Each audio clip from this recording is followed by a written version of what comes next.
don't remember asking you a goddamn thing. Hello, Internet. Welcome back to the podcast that no one asked for. My name is Guy. And my name is Babs. And no one asked for this. Happy New Year. We are recording this on January 1, drinking mimosas. So apologies to any mimosa takes. We won't call them hot takes. We'll call them mimosa takes. And we're going to be discussing the episodes 5 through 8 of The Mandalorian. Episode 5 is the Tatooine adventure in Mos Eisley. Episode 6 is the prison break episode. And episodes 7 and 8 are kind of a two-part finale. So let's get right into it. Babs, what was your most memorable moment for episodes 5 through 8 of The Mandalorian? My most memorable moment comes from episode 7 or episode 8? One of those two. So, the Mandalorian, they go back to Navarro, and he's going to back to the coven of Mandalorians to try to get their help. But then they've all been squelched. They've all been, except for Lady Mando. And she gives him his jetpack. Yay, he's graduated to having a jetpack now. And she also kind of explains what he's already been doing with Baby Yoda. Is like, you have to take care of him. He's your child now until you can... Family. Yeah. So we kind of learned through the course of the series, probably more in the second half than in the first half, more about the backstory of the Mandalorian himself and how he was a foundling. Was an orphan that they found, and they call them foundlings, and they raised them in their religion / culture, and that's his life now. Yep. And so everything we've been seeing he wasn't born into. He learned it, and he adopted it as his way of life. This is the way. They do that so that they can be more anonymous as like bounty hunters, so that they can be, it adds to their mystique. Yeah, and actually a good thing the show has done is it doesn't explain too much about the state of the Mandalorians. They do talk about something called a purge, and we do know that they're obviously in hiding, but we don't know much else. So they'll have to fill in those blanks, and it's good that they didn't drop all that information on us. They put enough in, especially at the very end, to let you know kind of where the situation is with them. Is they're just, yeah. Right. So my most memorable moment is going to be, it's really not a moment, it's a sequence, and that is from when Baby Yoda stops the child stops the flame-throwing trooper. He has an awesome force hero moment. Pushes the flames away. Yeah. Like they do this shot where it's POV to the flamethrower. So you are the Mandalorian looking at the guy about to kill you. At that point, he'd been incapacitated. And then Baby Yoda stands up into the frame, and it's like the back of his head. And then the flames come, and his hand comes up, and it's very cool. And then that sequence through the part where the Mandalorian has to take his helmet off for the first time all season. And that, 5 minute, or it could have been 3 minutes, I don't know, but it was like, I went through a range of emotions that I don't normally feel watching standard television, and definitely that Star Wars hasn't evoked in a while. Especially, live action Star Wars. So that whole sequence is my most memorable moment, because you had the cool hero moment with Yoda, mm-hmm. and then you had the character moment with the Mandalorian, whose name is Din Djarin. Because we found that out Mando in the last episode. But all season he'd kind of been shitting on droids, and then the fact that the droid saves his life. Yeah, the droid sacrificed himself for them.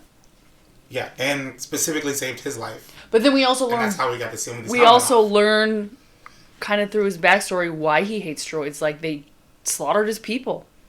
Correct. Let's talk about our background bums and or bosses. Do you have a bum or a boss? I have a boss, and it's a segue right from what we were just talking about. IG-11 is my background boss. I had a couple other people that I wanted to say, but I went with him because he sacrificed himself for them so that they could get away. And he got to self-destruct, which was what he always wanted to do anyway. Here comes the first mimosa take. IG-11's lava moment is better for me and worked more for me than Darth Vader's. I mean, it was because they set it up so well that Mando doesn't like him at all, doesn't trust him, even though the Kuiil has changed his protocol. He still doesn't trust him. And he quote unquote kills him in the first episode.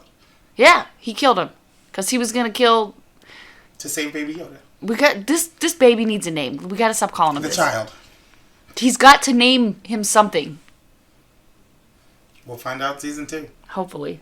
My background boss, I'm going to go with the boss also, is going to Mr. Bill Burr, Billy B. Yes, I love One of Bill my Burr. favorite stand-up comedians who has randomly popped up in a lot of things I like Breaking Bad and now Star Wars.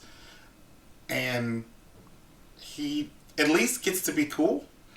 He was going toe-to-toe with everything they were coming across in the Prison Break. Like he was making jokes and stuff. Yeah, and he got to throw some zingers. He got to throw some shade. He's like, who are you under this helmet? A Gungan?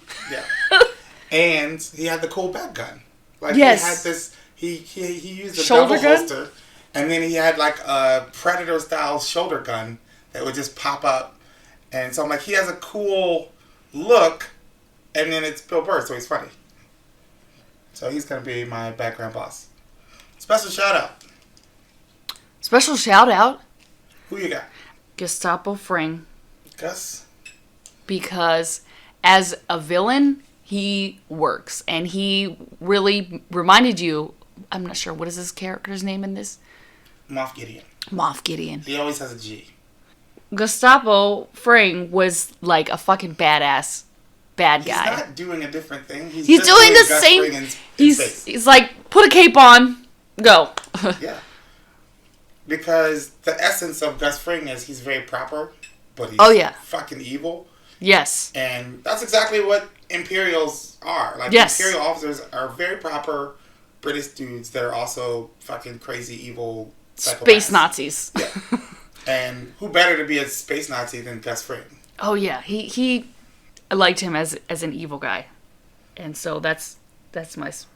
Yeah, I mean, that's a good one. My special shout out is going to go to the Scout Troopers. They had, after they they killed Nick Nolte and kidnapped Baby Yoda, they go to like the rendezvous where they're waiting for Gus Fring. And my apologies for crossing all these pop culture references, but that's just how my brain works. And they're sitting there waiting on basically their superiors for the handoff. And they're having this hilarious conversation, and one of them is Jason Sudeikis for some reason. He's like, let me see it. And just then let me they see do it. like, they're trying to shoot like a rock on the ground or something. And they missed. keep missing. And it's just a funny moment because at this point in the show, this is the second part of a 2-part episode, and we just lost one of the characters we love. I have spoken.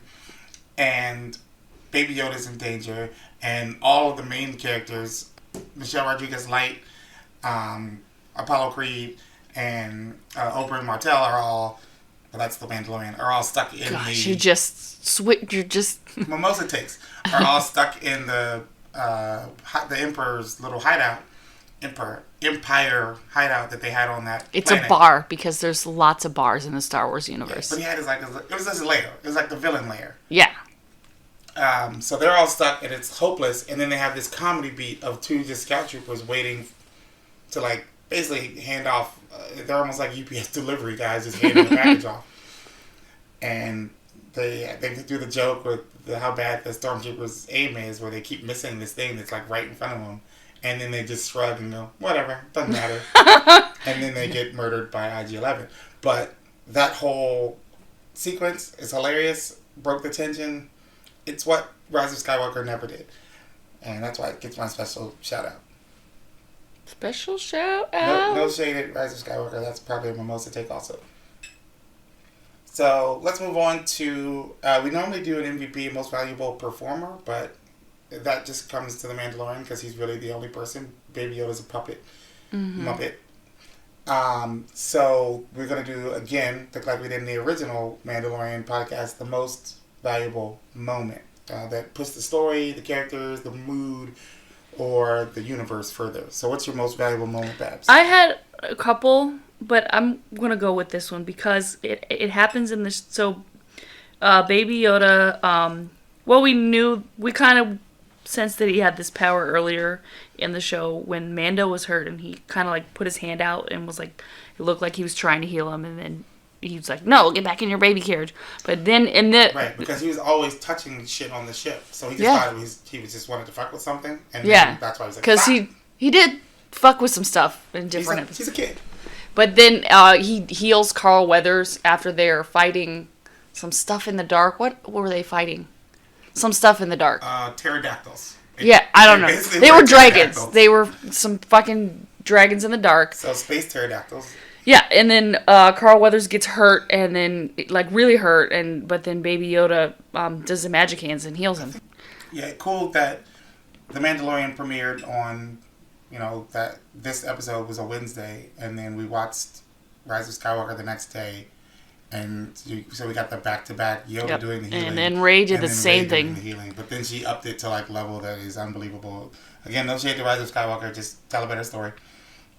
My most valuable moment, again, I kind of cheat with these, but it's the way they handle Baby Yoda's Force powers. Mm-hmm.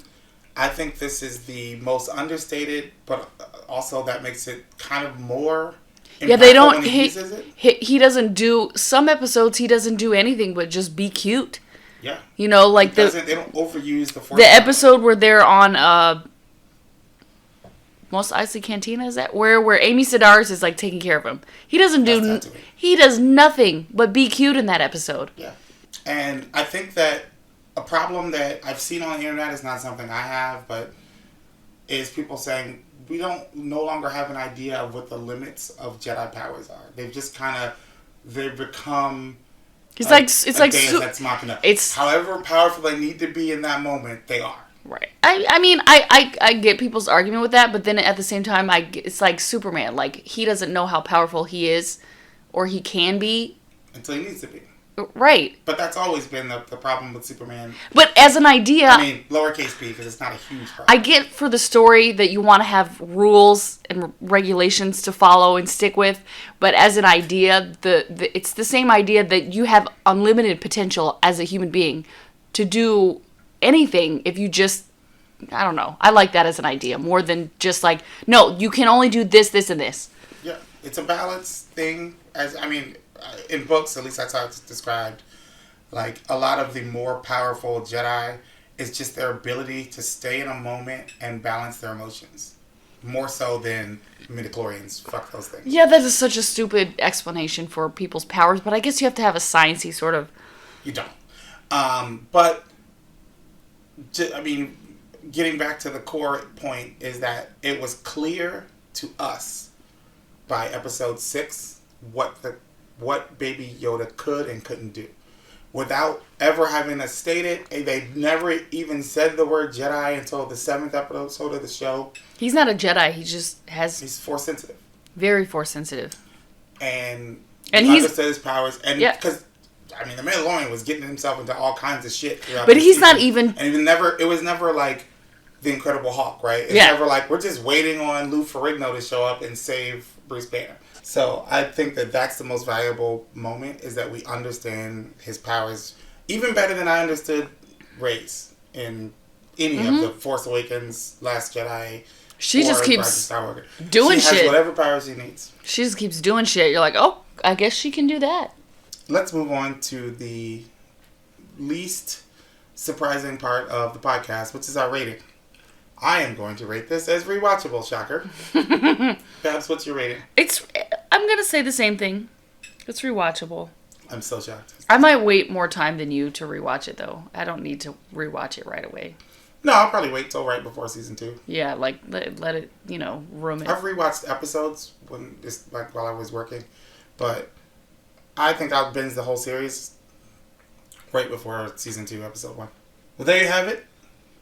That concludes our discussion of The Mandalorian episodes 5 through 8. Thank you for listening. And if you were thinking that this was a waste of your time, remember, No one asked for this!